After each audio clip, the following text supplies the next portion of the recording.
Buenas tardes.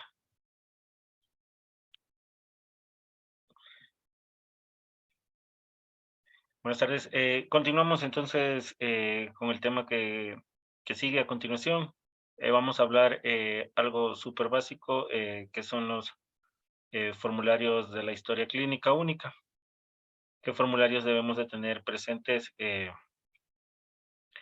al momento de llenar, o qué formularios son los que conforman la historia clínica dependiendo del servicio al cual está asignado cada formulario?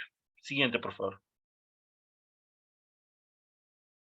Ya, entre las definiciones de historia clínica tenemos dos definiciones que son dadas por la OPS y una definición que es la dada por el Ministerio de Salud Pública como ente rector de la salud dentro de nuestro país. La definición que le otorga la OPS a la historia clínica es como es el registro escrito y organizado de todas las actividades desarrolladas durante el proceso de la atención brindada por enfermedad y fomento de la salud a una persona, sus alteraciones y evolución de los tratamientos recibidos dentro de una clínica a través de todo su ciclo vital. Otro concepto que nos indica la OPS sobre la historia clínica es que es un documento debidamente identificado, en el que se va a registrar la información concerniente a la salud de un paciente, sus alteraciones y evolución a través de toda su vida. ¿Cuál es el propósito que indica la OPS de la historia clínica? Su propósito primordial es el de servir como medio eficiente para la comunicación entre el médico tratante y los demás profesionales que intervienen en dicha atención.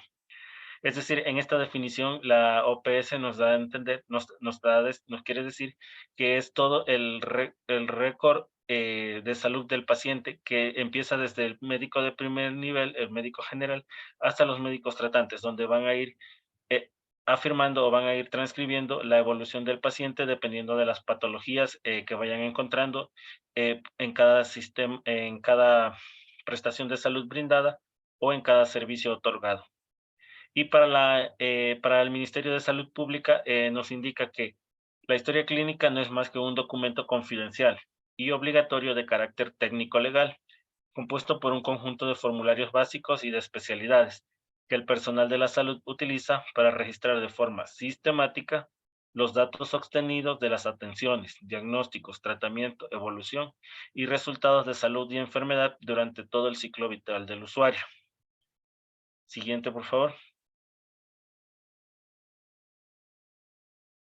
¿Cuáles son las características de la historia clínica? La historia clínica va a tener eh, sie- dos, 7 características principales que van a ser la veracidad, la integralidad, la pertinencia, la secuencialidad, la disponibilidad, la oportunidad y la calidad del registro. En la veracidad, ¿qué debe contener? ¿Cuál es la característica principal de la historia clínica al hablar de veracidad? Y nos indica el Manual de Historia Clínica Básica del Ministerio de Salud, que es el registro real de las decisiones y acciones de los profesionales responsables sobre los problemas de salud del usuario o paciente. Es decir, en esta historia clínica vamos a registrar todas las decisiones tomadas por el profesional de salud, todas las acciones a realizar que encontremos dentro del paciente. Esto debe ser verídico y debe estar eh, normado bajo protocolos. Entonces, en esta historia clínica, para que sea veraz, debemos de registrar todas las decisiones que hemos tomado o todas las decisiones que se van a tomar dependiendo de la patología del paciente. ¿A qué hace referencia la integralidad? La integralidad no va a ser más que la información completa sobre las fases de promoción de salud, prevención, diagnóstico, tratamiento y rehabilitación de la enfermedad del usuario. Es decir, que la integralidad va a ir de la mano de la veracidad. Todas las decisiones y todas las acciones que tomemos como profesionales de salud van a estar basadas en la información que obtengamos al momento de realizar promoción de salud o al momento de realizar la prevención de salud. En esta historia clínica va a ser veraz porque se va a juntar o se va a describir el diagnóstico de la patología del paciente, su tratamiento y la enfermedad y la rehabilitación o la terapéutica que vamos a obtener, que vamos a brindar a este paciente dependiendo de su enfermedad. La pertinencia es la aplicación de criterios de racionalidad científica, que era lo que quería decirles anteriormente en lo que se refiere a la veracidad, que es donde vamos a plasmar las decisiones y las acciones que tomemos frente a una patología. Entonces, en la pertinencia se va a basar más en criterios de racionalidad científica, es decir, en protocolos existentes, actualizados, en el registro de datos del paciente y de la conformidad con, como lo dije anteriormente, como con protocolos y con guías de práctica clínica. Para que una historia clínica sea pertinente, debe estar conformada por estos dos modelos, tanto los protocolos de atención y tanto las guías de práctica clínica. Si bien el Ministerio de Salud en su página actual, en su página tiene varios protocolos y varias guías de práctica clínica que están actualizándose secuencialmente, dependiendo de las patologías o dependiendo de las sí, dependiendo de las patologías más frecuentes, de las morbilidades y comorbilidades más frecuentes en nuestro país. La secuencialidad es el mantenimiento de un orden cronológico de los formularios. Es decir, empezamos por el formulario de admisión, seguimos con consulta externa y así secuencialmente. Si hay una interconsulta, eso debe estar concordante con la historia clínica. La disponibilidad.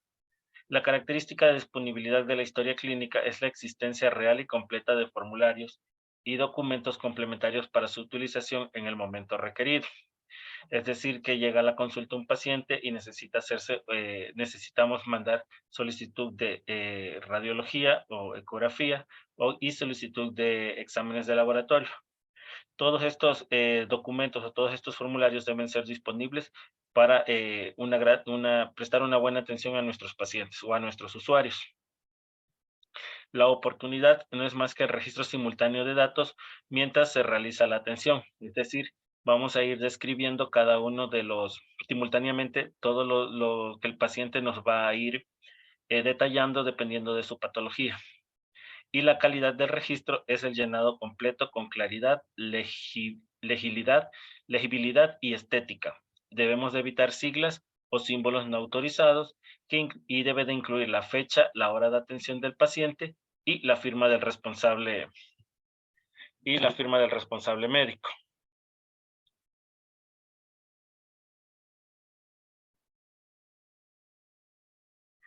Todos estos, en el último punto donde hablamos de calidad del registro, todos estos datos deben de ser, como indica, claros y legibles. Aparte debe estar sellado por el médico que realizó la atención, debe estar firmado y debe de contener su registro médico, que actualmente es el número de cédula, como indica la agencia de calidad de aseguramiento, la ASTES. Entre las características también podemos tener, siguiente, por favor.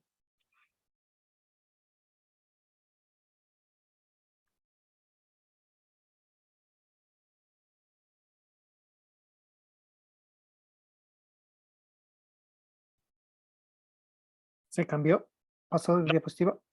No, Ya, un momentito. Estoy con un poquito problemas con el internet. ya. En este caso también debemos de tener en cuenta que aparte de esto es un proceso administrativo y un proceso que va a tener ciertas estructuras. Es decir, para realizar la historia clínica vamos primero a realizar la apertura de la historia. Esto se va a dar al momento que es admitido un paciente a cualquiera de nuestros establecimientos de salud, ya sean estos públicos o privados. Entonces, los establecimientos de salud de la red del Ministerio de Salud Pública, y aparte IES, ISFA, ISPOL, que conforman la EREPIS, y los de la red privada complementaria, abrirán una historia clínica única, compuesto por una carpeta y el juego de formularios que les indiqué que indicaba el punto anterior, que deben de estar disponibles, que es una de las características que presenta la historia clínica. Esta apertura de historia clínica debe estar en base a todos los usuarios, en la cual por primera vez va a demandarse la atención en salud.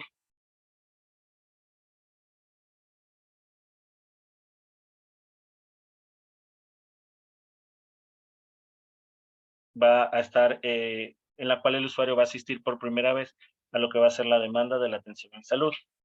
¿Cómo vamos a identificar a un paciente en la historia clínica?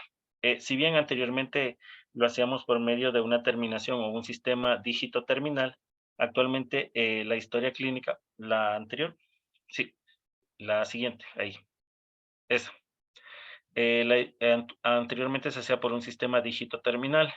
Actualmente, la identificación de la historia clínica única se realiza por la identificación única con el número de cédula de identidad del ciudadano. Esta va a reposar en el archivo, va a tener un acceso y custodio. Los archivos van a ser tanto activos y pasivos y se van a organizar y se fusionarán de acuerdo a las normas técnicas de admisiones. ¿Cómo es la custodia de la historia clínica? Al ser un documento técnico legal, su custodia va a ser responsabilidad del establecimiento que genera la atención. Tanto puede ser un establecimiento público y privado. Un documento legal donde va a contener todo lo que les indiqué anteriormente. Por eso las características son de veracidad, de disponibilidad, de integrabilidad, porque en esta historia clínica, al considerarse un documento técnico legal, van a reposar todos los antecedentes patológicos del paciente, todas sus dolencias y todo lo que le aqueje al paciente al momento de ir a una consulta. La anterior, por favor. La historia clínica debe conservarse por un periodo mínimo de 15 años, según nos indica la norma del Ministerio de Salud, contados a partir de la fecha de la última atención. ¿Cómo va a ser esto? 5 años en el archivo activo y 10 años en el archivo pasivo, contemplando los 15 años que indica la norma. Siguiente.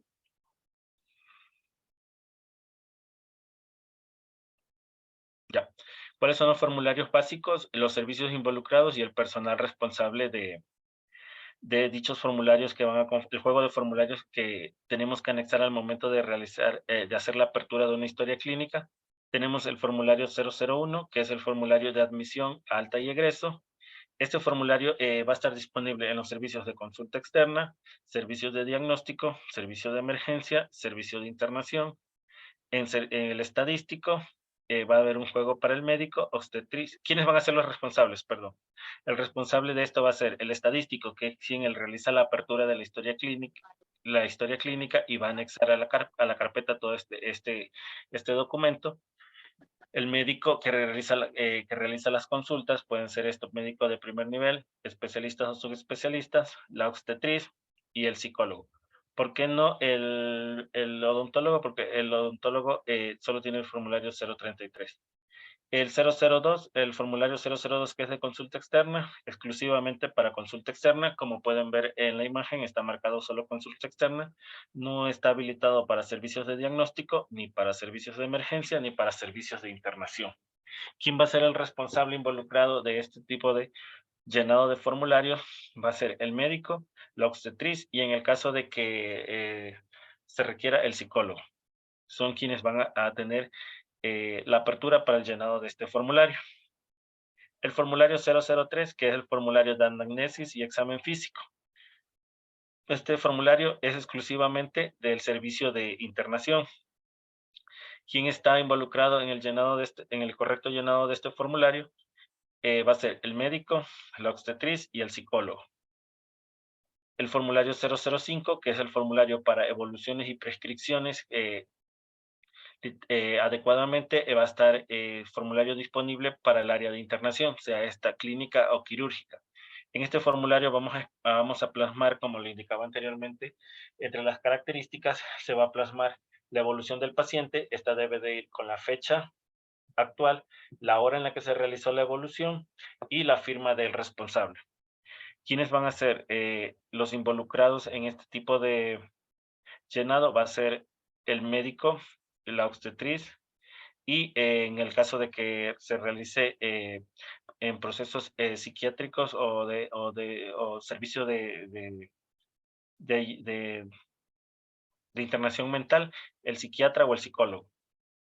El formulario 006, que es el formulario de epicrisis, va a ser exclusivamente del área de internación clínica o quirúrgica. El responsable va a ser el médico, va a ser la obstetriz o el psicólogo, dependiendo del área en el cual se encuentre o se esté brindando el servicio. ¿Qué vamos a llenar en el formulario de epicrisis o qué va a contemplar el formulario de epicrisis? Aquí se va a realizar la evolución de todo, vamos a plasmar en un resumen todo lo que se le realizó al paciente durante su estancia, sea esta de corta o larga estancia dentro de un área específica, sea esta clínica o quirúrgica. Entonces aquí, si el médico responsable va a ser todos los médicos que pasaron visita a ese paciente o todos los médicos que estuvieron en la evolución de ese paciente. Dependiendo de la especialidad, ya sea por interconsultas a medicina interna, debe de ir las evoluciones que en el tiempo de estancia de ese paciente de medicina interna. Si fue interconsultado por neurología, va a haber un resumen de todo lo que pasó del tiempo de estancia en el cual el neurólogo revisó a este paciente o realizó las evoluciones de este paciente. Es decir, la epicrisis va a ser el resumen del contexto de la enfermedad del paciente a lo largo de la estancia dentro del servicio. El formulario 007 es un formulario de interconsulta y este formulario puede estar involucrado en los servicios de consulta externa, emergencia e internación. Y igualmente, ¿quiénes van a estar involucrados en este llenado? Los médicos, sean estos los médicos, las obstetrices y el psicólogo. Formulario 008, que es el formulario de emergencia exclusivamente para el servicio de emergencias. Va a estar involucrado el médico, va a estar involucrado la obstetriz y el psicólogo. Debe estar llenado correctamente, se debe completar los datos adecuadamente porque es el formulario de ingreso, de ingreso o el primer formulario de cajón cuando el paciente hace su ingreso a cualquiera de los servicios, al servicio de emergencia para proceder a pasar a cualquier servicio, ya sea hospitalización clínica o quirúrgica. Debe ser legible, debe contener igualmente al final del formulario, en el reverso, debe contener la fecha, la hora de atención del paciente y la firma de responsabilidad de quien hizo el llenado de este formulario. El formulario 0010 es el formulario de laboratorio clínico y los servicios responsables o que van a estar involucrados en el llenado de este formulario van a ser, vamos a encontrar este formulario en consulta externa, en servicios, en servicios diagnósticos, en la emergencia y en servicios de internación. Es un formulario universal dentro de todo el establecimiento de salud. ¿Quiénes van a ser los responsables del llenado de este formulario? Puede ser un médico, puede ser una obstetriz, puede ser un psicólogo y puede ser un tecnólogo en el caso eh, en el caso de un tecnólogo en laboratorio clínico. Siguiente, por favor. Tenemos el formulario 0012, que es el formulario de imagen. Igualmente, va a estar, es un formulario universal, al igual que el formulario de laboratorio clínico. Va a estar en consulta externa, va a estar en internación, va a estar en emergencia, va a estar por un médico, va a ser llenado por un médico, va a tener la responsabilidad del llenado un médico, una obstetriz o un tecnólogo. El histopatológico exclusivamente formulario 0013, su denominación. Es un formulario que lo vamos a encontrar tanto en la consulta externa, en internación. ¿Podría ayudarme con la anterior? Disculpe. Ya, en servicios de diagnóstico, en emergencia y en internación. Siguiente. Igualmente que el anterior, va a estar llenado por el médico general y por una obstetriz, En este caso, el formulario 013 de histopatología no va a ser llenado por un tecnólogo, El formulario 020 o formulario de signos vitales va a estar en la emergencia y en internación exclusivamente para el personal de enfermería. El 022, administración de medicamentos o lo que conocemos como CARDEX. En emergencia, en internación clínica o quirúrgica, personal de enfermería va a estar a cargo del llenado de este formulario. El 024, que es de autorizaciones y consentimientos informados, va a estar, lo vamos a encontrar en emergencia, en internación y en consulta externa. Este puede ser utilizado tanto por el médico, por el odontólogo, por la obstetriz y por el psicólogo. El formulario de odontología exclusivamente para consulta externa va a estar llenado por el odontólogo, va a realizar el correcto llenado por el odontólogo. Trabajo social igualmente por consulta externa, formulario 0038, consulta externa, emergencia y internación clínica o quirúrgica, y es exclusivo el llenado del trabajador social de la casa de salud o del establecimiento de salud donde se estén brindando las prestaciones. El 053, que es el formulario de referencia y contrarreferencia, lo vamos a encontrar en la consulta externa, en la emergencia y en el área de internación clínica o quirúrgica. Y el médico va a ser responsabilidad de este llenado, médico, obstetriz, psicólogo, tecnólogo. Tenemos el 054, que es el concentrado de laboratorio, exclusivamente para la consulta externa y para el área de internación clínica. El llenado adecuado va a estar bajo la supervisión de un médico, de una obstetriz, de un psicólogo y del odontólogo. Y concentrados de exámenes especiales, que es el 055, lo encontramos o es exclusivamente para la consulta externa y para el área de internación. Igualmente que el formulario 054 es uso exclusivo, su llenado de un médico, una obstetriz, un odontólogo o un psicólogo.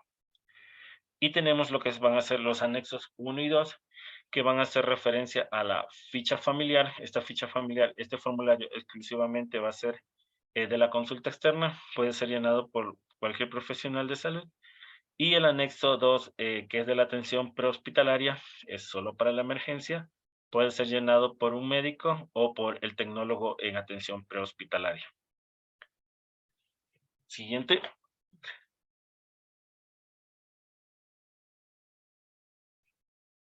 Ya. En esta diapositiva vamos a ver el uso de los formularios en consulta externa. Primero que realizamos, el usuario solicita la atención, es decir, llega el usuario al establecimiento de salud o a cualquier casa de salud, sea esta pública o privada, se realiza las atenciones, pueden ser todas las atenciones, puede ser la atención por primera vez o por atenciones subsecuentes. Entonces, si son todas las atenciones, vamos a llenar el formulario 001. Si realizamos atención por primera vez, 001, 002. Y las atenciones subsecuentes, también el 002. ¿Qué formularios de especialidad vamos a utilizar? Vamos a utilizar el 007, el 0010, el 0012 y el 003 para diagnósticos y tratamientos. Y por último, estos formularios van a ser utilizados exclusivamente para lo que va a ser el área de consulta externa. Son formularios específicos, como les indiqué en el cuadro anterior, solo para consulta externa, es decir, para atenciones por primera vez o para atenciones subsecuentes. Entonces tenemos el 001, el 002, cuando el usuario solicita la atención, y para diagnósticos y tratamientos van los formularios dependiendo de la especialidad. Tenemos 007, 0010, 0012, 0013. Siguiente, por favor.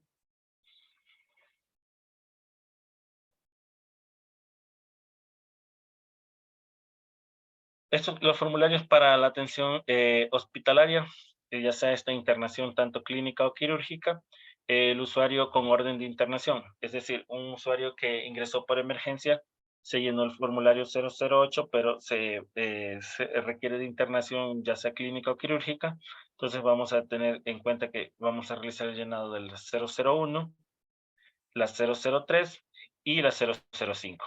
Es decir, que en este tipo de servicio van a ser todas las internaciones y van a ser el formulario de todas las evoluciones y prescripciones, tanto para diagnóstico y tratamiento. ¿Qué formularios vamos a usar aquí? Debemos de tener presente que vamos a usar el 006, el 007, el 010, el 012, el 013, el 020, el 22 y el 24, hasta el egreso hospitalario. Siguiente, por favor. Y el formulario que asiste por emergencia, usuario paciente que asiste a cualquier establecimiento de salud, ya sea este de la red pública o privada, vamos a utilizar el formulario 008 y el formulario 005. Dependiendo del diagnóstico y tratamiento que necesitemos, vamos a utilizar el 0010, el 0012, el 024, y en el caso de que necesitemos hacer una referencia, vamos a utilizar el 053. Recordemos en las diapositivas anteriores, nos marcaba con una X que el formulario de referencia solo es exclusivo para consulta externa y para el área de emergencia. Y por último, el formulario para el alta del paciente, el 006 de la epicrisis, si es al momento del paciente pasar a internación. Siguiente. Ya.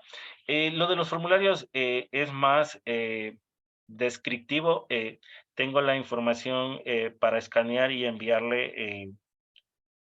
al ingeniero para que cargue en el aula virtual y puedan ustedes visualizar cada uno de los formularios. La mayoría de los formularios, como lo dije anteriormente, deben de ser veraces, deben tener disponibilidad, deben estar llenados correctamente, deben ser legibles, porque al ser un documento técnico legal, vamos a plasmar ahí todo el historial de un paciente a lo largo desde su primera consulta hasta su última consulta, hasta el alta o hasta la defunción de dicho paciente cuando se encuentra en UCI o se encuentra en internación. Entonces, debe ser legible, debe estar firmado adecuadamente, debe tener el registro ACES incluido en el sello. Entonces, eso en sí es lo más relevante de la historia clínica. Entonces, ¿alguna pregunta? Tenemos en el chat una pregunta, bueno, dos preguntas. La primera dice de Marco Olivo. Doctor Durán, ¿todos estos formularios ya mencionados son para todas las instituciones, tanto públicas como privadas y de Sí, público a privado? sí, estos formularios son universales dentro de la red, tanto privada y pública. El manual de historia clínica básica única se expuso tanto para los centros de atención privados y públicos. Y el manejo de dichos formularios es para ambos establecimientos de salud. Recuerde que en la presentación anterior, cuando hablamos de trámites y de los procesos, hay documentos habilitantes. Y dentro de esos documentos habilitantes se van a encontrar todos estos formularios, como el 053, la 008, el 033, el 02, el 010. Entonces, sí son netamente de ambos servicios, de ambos establecimientos de salud. No escatima que sea público o privado. María Jimbo dice, buenas tardes, ¿puede ayudarnos con el cuadro, la diapositiva al grupo? Sí, No toda esa sé a qué cuadro documentación se se refiere. envía al ingeniero y él les va a subir respectivamente al aula virtual. Toda esa documentación ya tengo que escanear todos los formularios y enviarle para que ustedes tengan a la mano toda la información necesaria. Listo. Lourdes Yapa pregunta, ¿el MSP dispuso desde el 1 de julio el uso de la historia clínica digital en consulta externa? En ese caso, se está descargando del PRAS. ¿Debe ser sellada y firmada por el médico o es suficiente solo con el archivo digital? A ver, recordemos que entre las características de la historia clínica habla sobre que debe estar correctamente llenada, aparte debe estar firmada por el médico responsable de la atención, debe estar sellada y con los códigos respectivos para la práctica médica. Entonces, si nos vamos a descargar del PRAS, efectivamente tiene que estar sellado por el médico. En el caso de últimamente se está utilizando mucho la firma digital en la parte del sector público, debería estar sellado digitalmente si el personal de salud, el médico a cargo de dicha historia clínica presenta firma digital, estaría firmado digitalmente, pero toda historia clínica debe tener una firma de responsabilidad.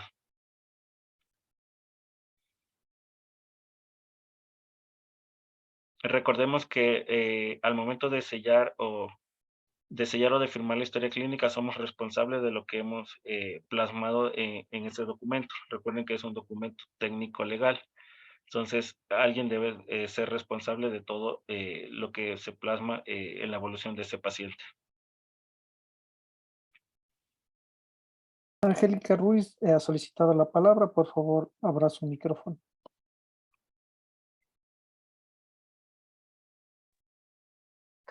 Buenas tardes. Una consultita. Tengo entendido que todos los formularios de historia clínica que los establece el Ministerio de Salud Pública se los debe aplicar tanto en el sector público como en el privado, pero hay ciertas clínicas o ciertos seguros privados que no utilizan los formularios de la historia clínica. ¿Eso es correcto o todos tenemos que utilizar la historia clínica?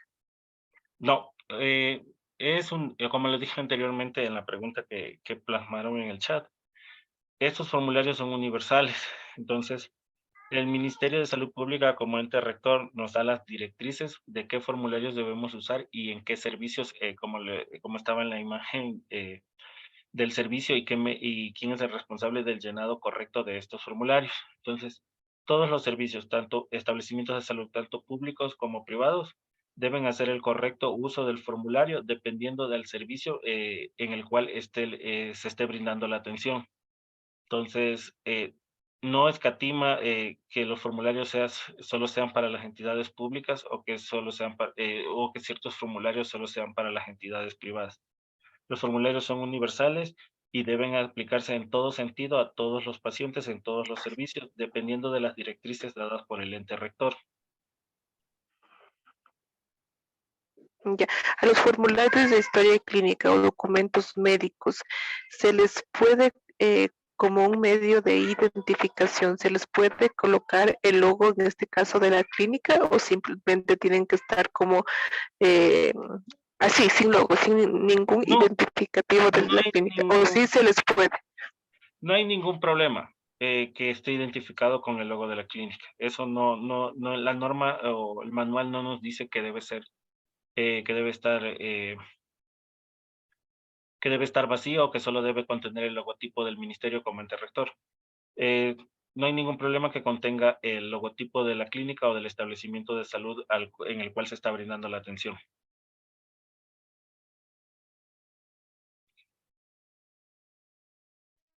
Listo, gracias. De nada.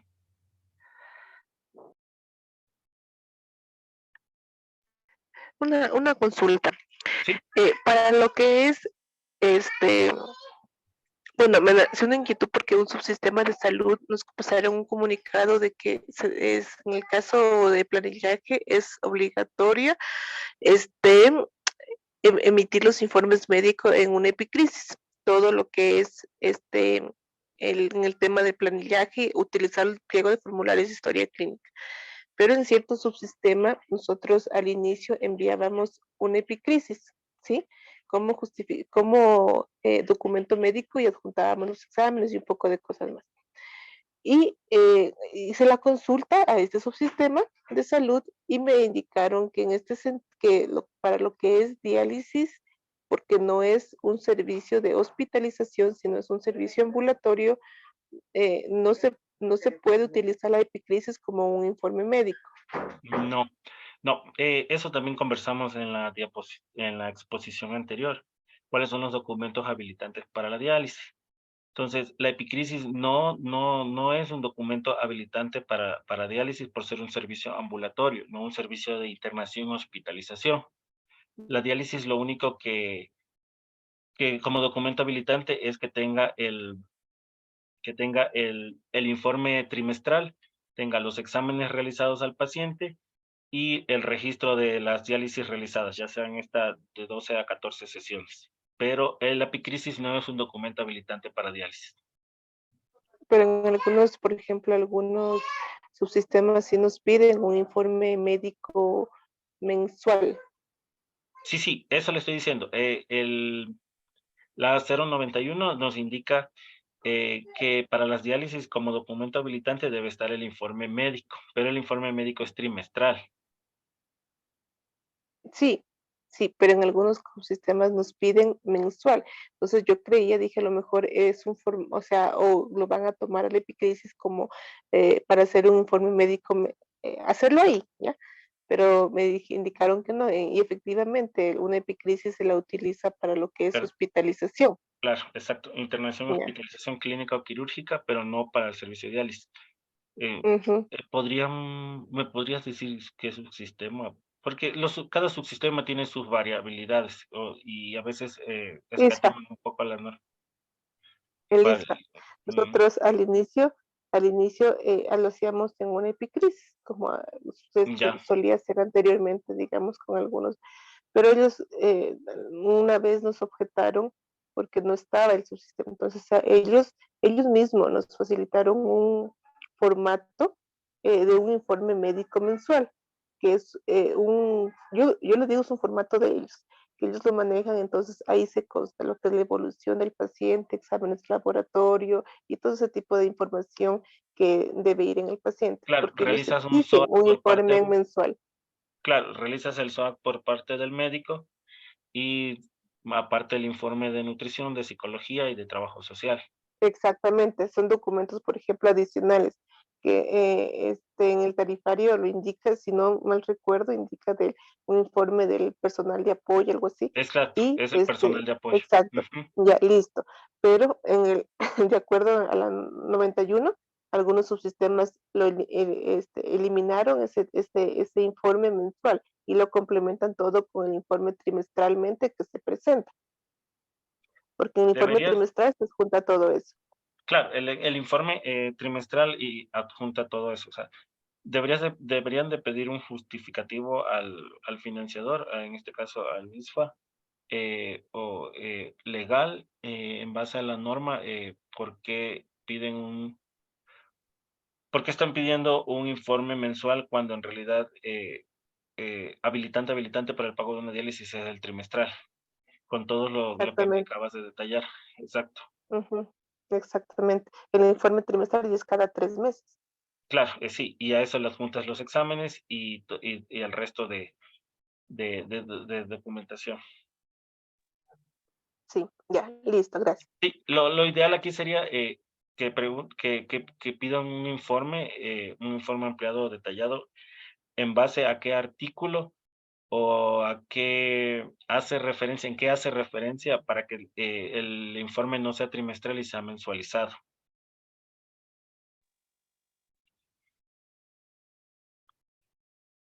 Sí, ¿alguna pregunta a otra persona?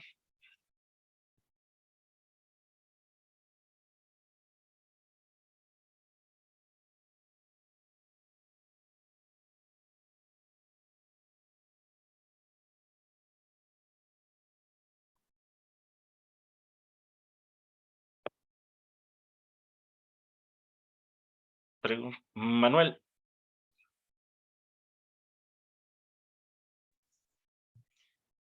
Hola, sí, ¿cómo está? Tenía una duda. En un paciente que ingresa al área de cuidados intensivos, ingresa por la emergencia, ingresa a cuidados intensivos, hospitalización y se va de alta. Lo recomendable es hacer una epicrisis de cuidados intensivos, hospitalización y de hospitalización a alta o una sola epicrisis por toda la estadía. tú me dices, ingresa a emergencia, de emergencia pasa a hospitalización y por alguna complicación pasa a unidad de cuidados intensivos. Luego hospitalización y se va de alta. El paciente se recupera. Lo recomendable es hacer Sale de terapia y regresa a hospitalización. luego se va de alta. Es Lo recomendable es un solo documento por el tiempo de estancia del paciente. es de que Pero ingresa al hasta que final, claro, al final, si te das cuenta en la epicrisis, hay unos casilleros donde tienes que detallar, se detalla qué médicos realizaron la atención de ese paciente. Entonces, ahí tienen que percatarse que esté firmado, que estén todas las evoluciones que se realizaron al paciente, tanto en el servicio hospitalario como en la unidad de cuidados intensivos, y que estén las respectivas firmas de los médicos que pasaron visita a ese paciente, desde la hospitalización hasta unidad de cuidados intensivos. deben estar firmadas todas por los médicos. Deben de estar firmadas todas, o sea, deben de coincidir las evoluciones, muchas veces saben poner evolución de neurología, pero no hay la firma del neurólogo. Ya. Y en cuanto a los documentos como, como el documento 07 y la de imagen, ¿estos pueden ir firmados por el médico residente o tienen que ser el médico tratante que firme el pedido de esta solicitud, tanto de examen como interconsulta? Debe de ser firmado por médico tratante.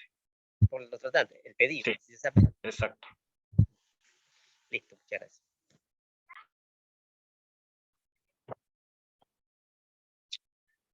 ¿Alguna otra pregunta?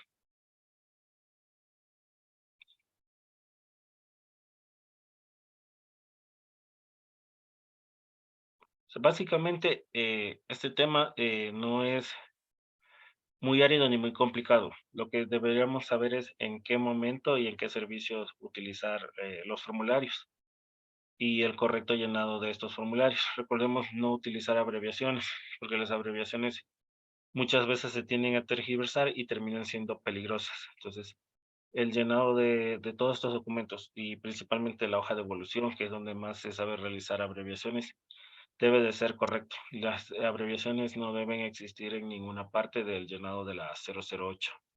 Perdón, del formulario de, de evolución. Y igual, en la 008 tampoco debería de haber ningún tipo de abreviaturas peligrosas. Alicia, Buenas tardes. Es una buenas tardes. pregunta, más o menos del caso que indicó el compañero, donde entró por emergencia, pasó a UCI, le dieron el alta. ¿A qué servicio correspondería en el momento de la documentación? Me indicó el compañero anterior, entró por emergencia, estuvo en hospitalización, pasó a UCI y regresó a Ajá. hospitalización y se fue de alta. Terminaría en hospitalización el servicio, Ah, ya. porque es el servicio donde el paciente fue dado de alta. Si el paciente sale de terapia y es dado de alta desde terapia, correspondería a terapia intensiva. Donde esté el alta sería el Exactamente, servicio de facturación, el servicio donde se exactamente. haría el expediente. Ya, gracias.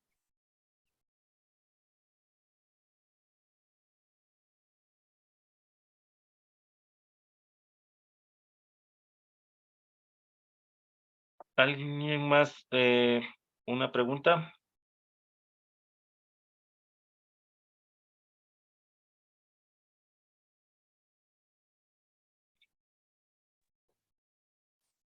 Buenas tardes. Buenas tardes. Disculpe,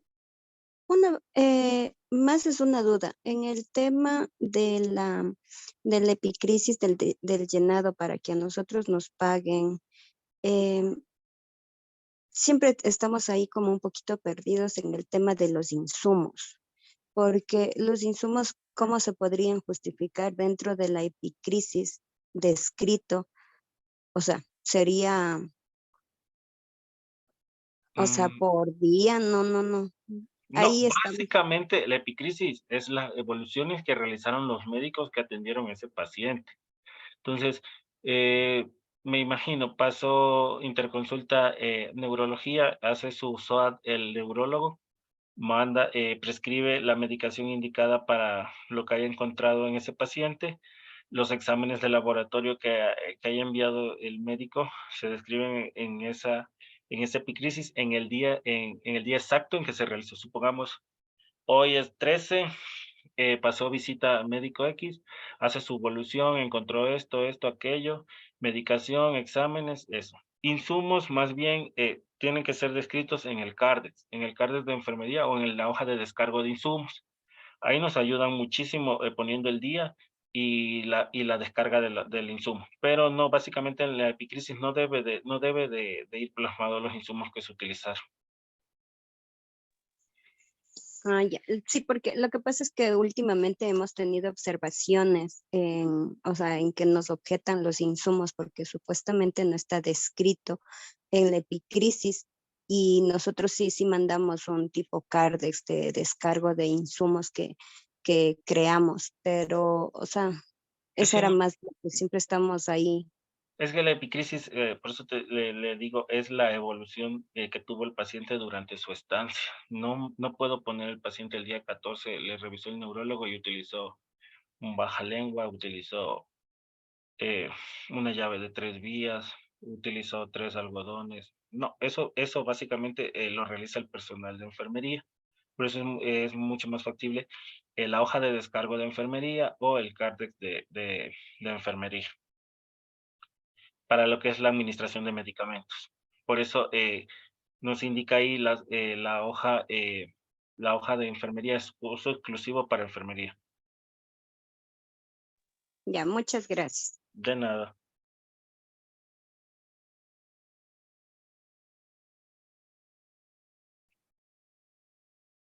A ver.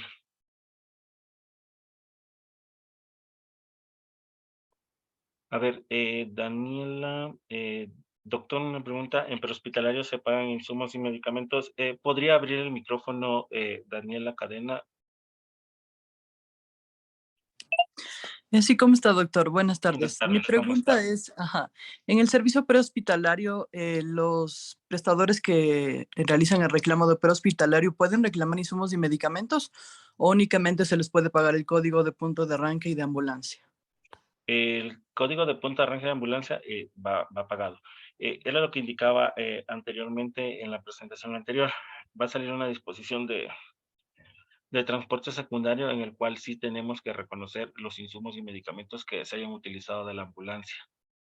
En prehospitalario, básicamente se reconoce igualmente el insumo y el medicamento que se utilizó de la ambulancia. Creo que ciertos prestadores de la EREPIS hacen solo un intercambio de medicamentos.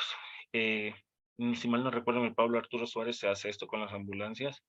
Yo utilicé fentanil, utilicé 2 lactatos, una solución, tome y hace la reposición, hacen la reposición. Sí, creo que el Pablo Arturo Suárez hace eso en el área de facturación con el servicio prehospitalario. De ahí que tenga conocimiento de otros establecimientos de salud, no tengo conocimiento. Pero lo que va a salir ahora de transporte secundario, efectivamente se tiene que reconocer el uso de medicamentos y de insumos que estén dentro de la atención. Karina, Aquí voy a aportar. Sí se factura lo que son insumos y medicamentos, pero de acuerdo al stock normado de la ambulancia, del tipo de ambulancia que tengan. Hay medicamentos que no están, están solo condicionados, entonces eso sí se factura. Y los medicamentos que no están condicionados, que son requisitos dentro del stock normado, de acuerdo a la tipología, esos no se facturan. Entonces, sí hay medicamentos, insumos, ciertos insumos y medicamentos que sí se facturan en APH. Eso está en el tarifario, en el capítulo 2. claro, Es la solo mayoría una... la mayoría de estos transportes de atención prehospitalaria, si no estoy equivocado, y me ayudaría y Karina también, tienen un listado dependiendo de la tipología de la ambulancia. Tienen, están normado una lista de medicamentos y insumos que son básicos para la atención de esos pacientes dependiendo de la tipología y el servicio que brinda la ambulancia. Como decía Karina, esos medicamentos, esos insumos no van a ser reconocidos, pero los insumos que son condicionantes o que sería no condicionantes, estarían como aperturados a cobrarse, estarían aperturados a la utilización. Esos medicamentos sí son reconocidos al momento de realizar la auditoría. Sí, doctor, disculpe la interrupción. Justamente la pregunta va justo a esto que hace mención la compañera, porque en el tarifario pues dice que podrán cobrarse los insumos y medicamentos que estén fuera del stock normado, Exacto, que no estén pero dentro ajá, del del, stock normado. del stock de la Pero ambulancia. aquí tenemos muchas dudas porque no existe actualmente un stock normado, o sea, no hay fijo un stock normado que lo disponga el MSP o que lo disponga alguna autoridad sanitaria en el que hay un stock normado para según la tipología de ambulancias. Entonces, ahí viene un poco la controversia de que hay ambulancias, por ejemplo, de los bomberos o de la Cruz Roja, cada cual tiene stock normados diferentes, entonces cada cual empieza a querer cobrar insumos y medicamentos, cualquier insumo y cualquier medicamento. Entonces aquí viene la pregunta de qué tipos de insumos y medicamentos y en base a qué stock se les puede pagar. O ellos tendrían que presentar su stock normado y a partir de ese stock que ellos presenten se puede pagar los medicamentos e insumos que estén fuera de ese stock normado. Esa es Ya, la pregunta. sí, a ver, Karina, Sí hay el stock normado del Ministerio de Salud eso le iba a Pública decir, del 2017, sí hay, sí sí hay. tenemos un stock porque ahorita estamos en estas capacitaciones del transporte secundario y eso surgió como una duda. Entonces nos dieron un listado del stop que tienen las ambulancias de acuerdo a la tipología. Sí, sí ha existido, porque también tuvimos esa duda Ah, ya, perfecto. ¿Y usted en nos el podría momento. tal vez colaborar enviándonos ese stock normado para nosotros poder tenerlo? En la coordinación nos capacitaron la semana pasada y no nos han pasado todavía, pero este lunes voy a hacer acuerdo para ver si me ayudan pasando para yo entregarle al ingeniero y él descargue al aula virtual, ¿sí? Ok, doctor, le agradezco mucho por su De ayuda. nada.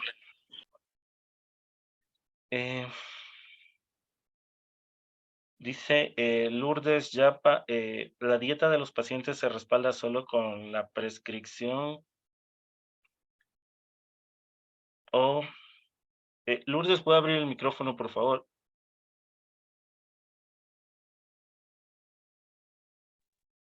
Hola, buenas tardes. Buenas tardes, ¿cómo está? Sí, hago la pregunta porque en alguna ocasión SPAD me objetó esto porque no, en la historia clínica solamente estaba la prescripción, pero no tenía conocimiento si hay algún formulario que lo respalde. Dependiendo del establecimiento de salud, hay el formulario de la nutricionista donde te indica almuerzo, sí, no, desayuno, refrigerio. Pero eso también había una interrogante y que ya nos despejaron también. Y con la prescripción del médico se puede reconocer la dieta del paciente. No hay ningún documento habilitante que indique que no existe un documento habilitante para hacer el reconocimiento de la dieta. Si el médico prescribe dieta blanda, se reconoce con la prescripción del médico. Ok, muchas gracias. Sí, Katy, ya el día lunes que estoy en la oficina, yo voy a pedirle a mi jefa que me remita el listado de los medicamentos e insumos de stock en ambulancia y les estaría pasando para que le carguen al aula virtual, no se preocupe.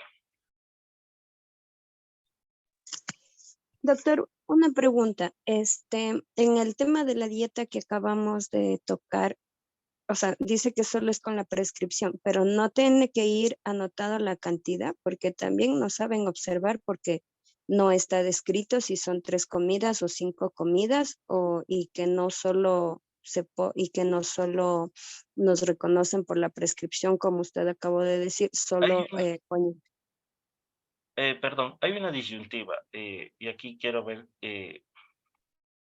la idea de todos los que están presentes aquí. Hay un código para refrigerio, ¿no, verdad?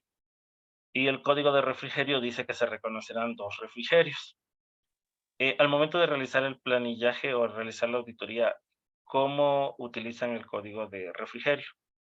¿Hacen el reconocimiento de ese solo código que indica 2 refrigerios para media mañana y media tarde? ¿O planillan 2 códigos por un solo día? En mi caso, yo facturo 2 códigos en un solo día. Ya. ¿Alguien más? Sí, yo también planillo 2 códigos en un solo día, porque así lo dice el tarifario. Exactamente. ¿Alguien más que planille un solo código?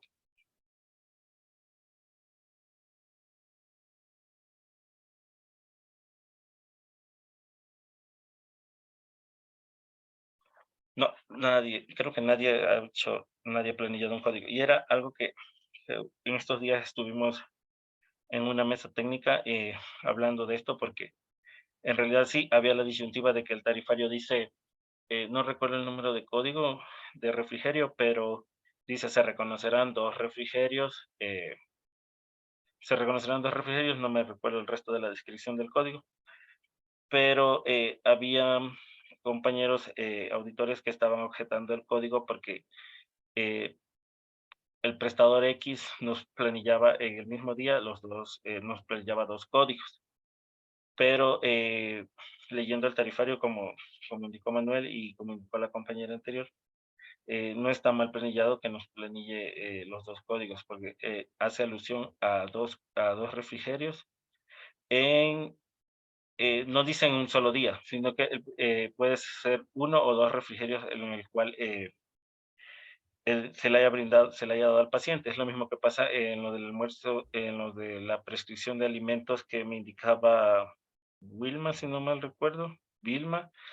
Eh, no hay un formulario, o sea, no hay un formulario que indique cuántas,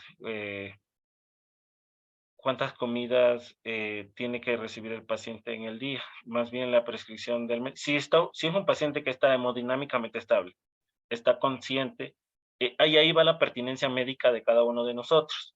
Entonces, como médico, si veo un paciente que está hemodinámicamente estable, que no está intubado, que responde a los estímulos y que está en perfectas condiciones, es un paciente que por ende va a comer 3 veces al día y va a tener sus 2 refrigerios diarios. Entonces, ahí sí, no se pecaría un poco y son cosas ya que van de cada auditor o de cada médico, va ahí su pertinencia o su perspicacia como médico. Porque ha tocado casos en que te facturan alimentación, pero son pacientes que se encuentran en UCI y que están intubados y que te ponen dieta dura y no, o sea, ya no es pertinente. Entonces, si tú ves un paciente hemodinámicamente estable, que está bien, condiciones normales, que responde a estímulos y todo lo demás, o sea, no hay motivo de objetar si no te describe que el paciente tiene que comer 3 veces al día. Un favor, para lo que es la dieta, por ejemplo, nosotros especificamos la dieta, el desayuno a las 12 del día, el almuerzo y la cena a las 6 de la tarde, para poder cobrar lo que es desayuno, almuerzo, merienda. Para los refrigerios se pone una observación como nota, por ejemplo, en la tabla inmaculada. Eso puede ser de pronto solo prescrito, por ejemplo, refrigerio 2 veces al día para no estar poniendo cada proceso, o sea, si nos pagaran así. Por Si es eso que le de pronto explico, solo ponemos los refrigerios, como en la por eso le evolución explico. nada más. Sí, puede, en la prescripción puede ir por parte del nutricionista o del médico, puede ir 2 refrigerios. Pero ahí ya va, como les decía anteriormente, ya va la pertinencia de cada uno de nosotros como médicos o la perspicacia como médicos. Entonces, sí hay médicos que van un poco más allá, que porque no le detallas un refrigerio a la media mañana, un refrigerio a la media tarde, puede que te objeten.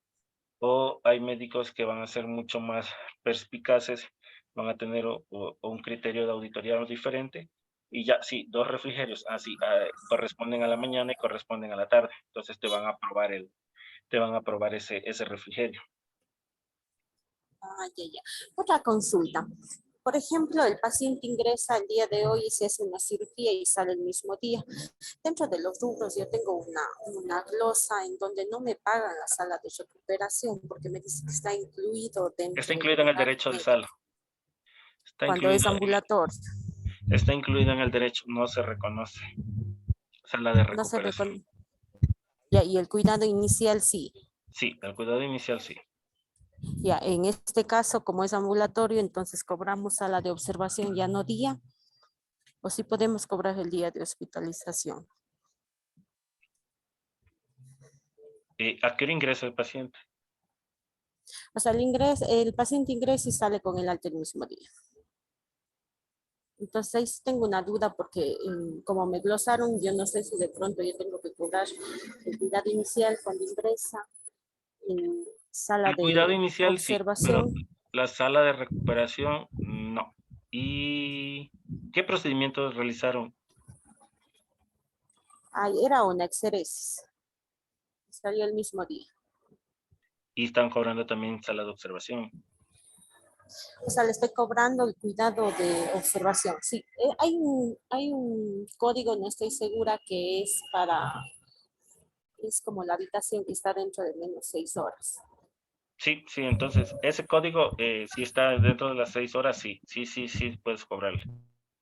Ya, entonces cuidado inicial, la sala de observación, La sala los de honorarios recuperación, médicos. La sala de recuperación no le cobro solo cuando es ambulatorio o siempre no le cobro. no, la sala de recuperación, en este caso, en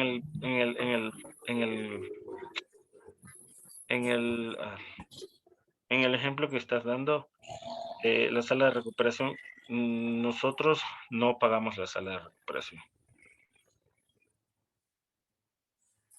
Pero igual el paciente ingresa a recuperación.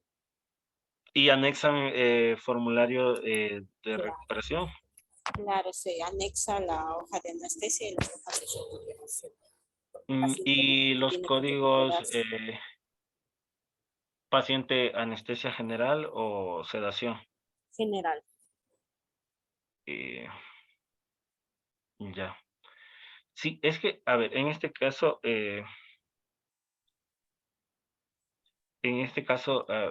a ver, ¿podría abrir el micrófono, Marco?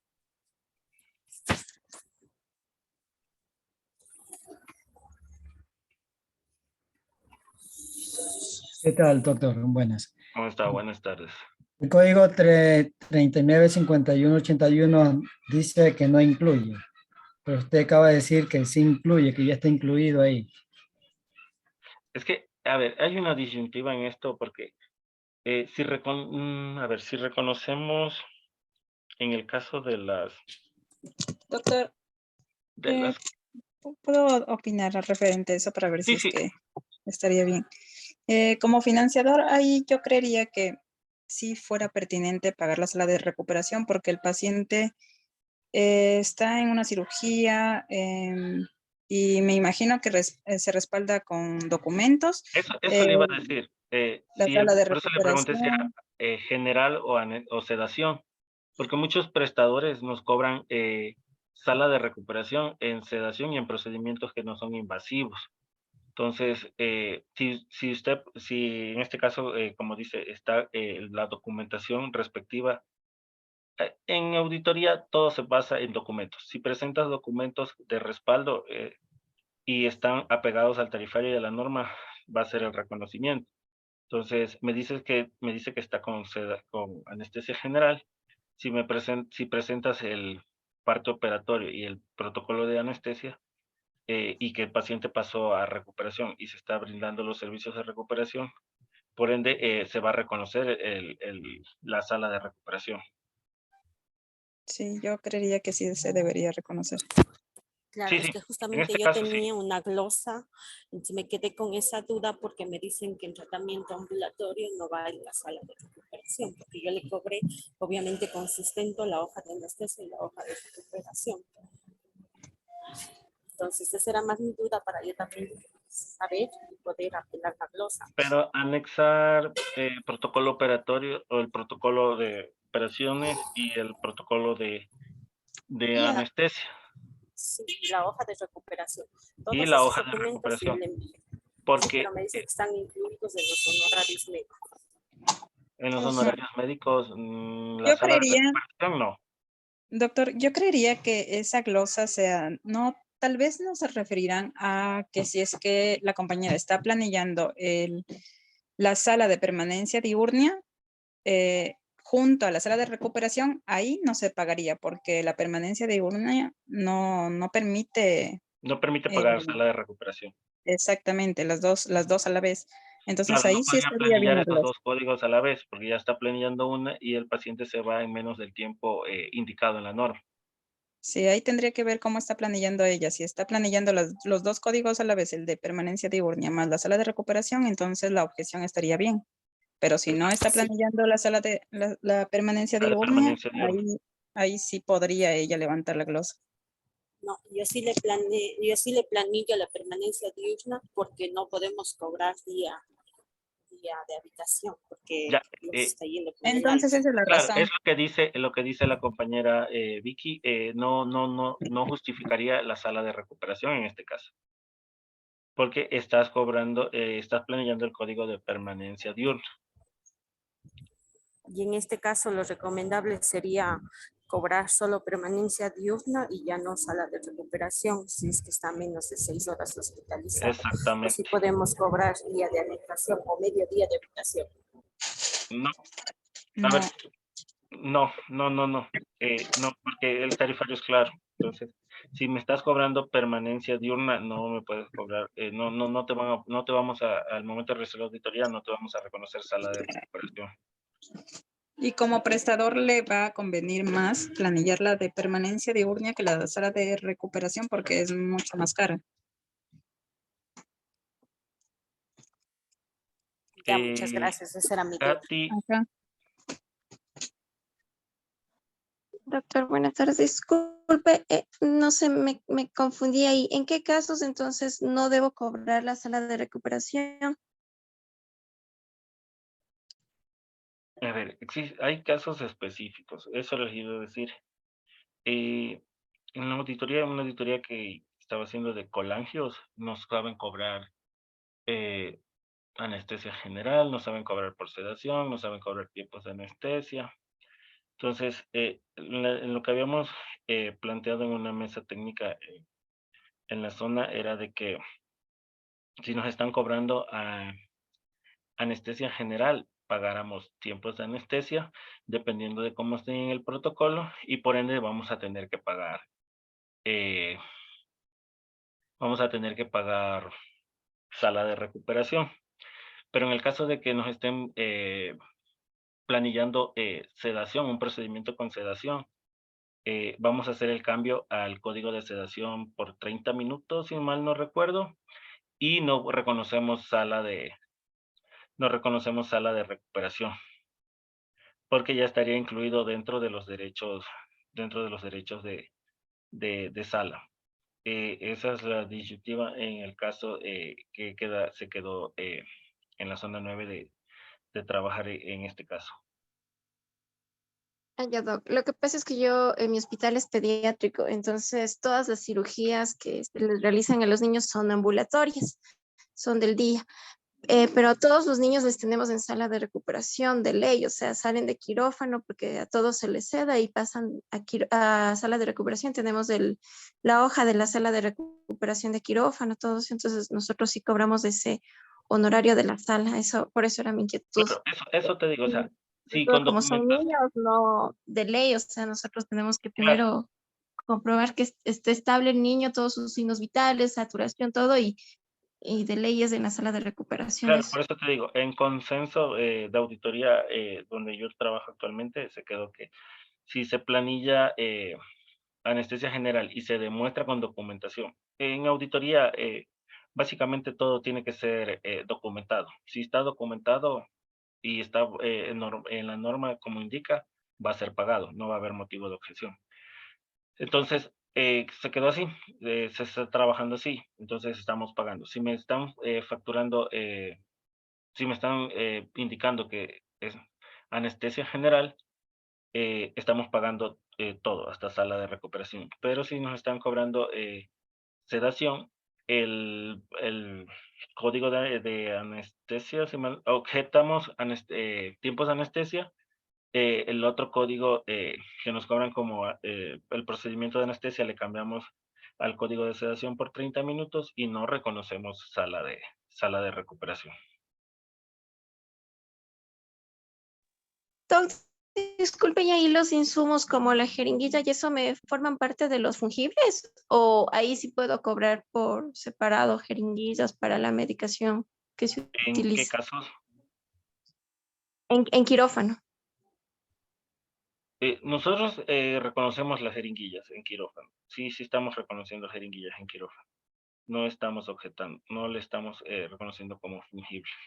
Estamos reconociendo siempre y cuando se haga, dependiendo de la pertinencia médica y dependiendo del listado de insumos que nos remita el prestador por parte de enfermería. Listo, bueno, creo que en honor al tiempo vamos a quedar hasta ahí en las preguntas. Imagino todos están cansados ya de esta larga jornada. Bueno, le agradezco al doctor Javier Durán. No sé si nos regala unas palabras de despedida y con eso cerraríamos por hoy el día del curso. Sí, como indica Karina en el chat, y sí, el anexo 003, el anexo 3 creo que es 2017, si mal no recuerdo. Indica que todos esos insumos que están en ese listado del anexo 3, ya les voy a pasar también el anexo 3 que indica Karina, ahí ya se pueden cobrar los insumos como jeringuilla. Por eso nosotros no lo objetamos ni le tratamos como fungibles. Es el acuerdo 0046, el anexo 3 nuevo. Del 2017, ¿no? ¿Verdad? Sí, 0046 Sí, 2017. exacto. Ya, si no lo tienen, para enviarle también para que le anexen en el aula virtual. y sea algo que complemente esta jornada.